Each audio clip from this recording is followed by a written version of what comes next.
Tollywood producer Bandla Ganesh కు భారీ shock తగిలింది. చెక్ బౌన్స్ కేసులో ఆయనకు ఏడాది జైలు శిక్ష విధిస్తూ ఒంగోలు కోర్టు తీర్పు వెలువరించింది. 95 లక్షల జరిమానా విధించింది. కోర్టు ఖర్చులు కూడా బండ్ల గణేష్ చెల్లించాలంటూ ఆదేశించింది. ప్రస్తుతం ఈ టాపిక్ టాలీవుడ్ లో హాట్ టాపిక్ గా మారింది.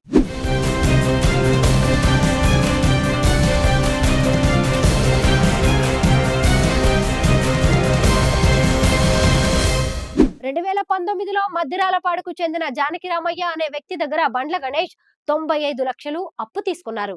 అయితే జానకిరామయ్య మరణానంతరం ఆయన తండ్రికి బండ్ల గణేష్ చెక్ ఇచ్చారు. ఆయన ఇచ్చిన చెక్ బౌన్స్ కావడంతో ఆయన కోర్టును ఆశ్రయించారు.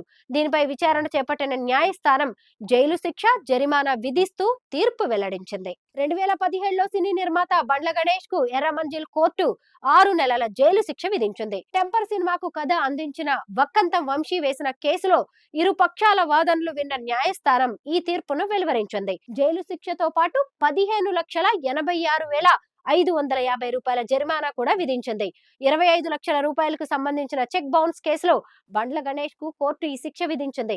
కానీ వెంటనే బెయిల్ కోసం దరఖాస్తు చేసుకోగా షరతులతో కూడిన బెయిల్ న్యాయస్థానం మంజూరు చేసింది.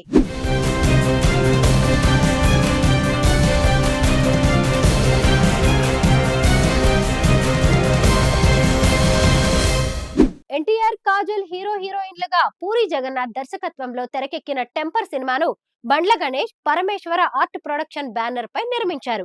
చిన్న పాత్రలతో నటుడుగా కెరీర్ ప్రారంభించిన బండ్ల గణేష్ రవితేజ హీరోగా తెరకెక్కించిన ఆంజనేయులు సినిమాతో ప్రొడ్యూసర్ గా మారారు. తర్వాత వరుసగా పవన్ కళ్యాణ్, ఎన్టీఆర్, రామ్ చరణ్ వంటి స్టార్ హీరోలతో సినిమాలు నిర్మించారు.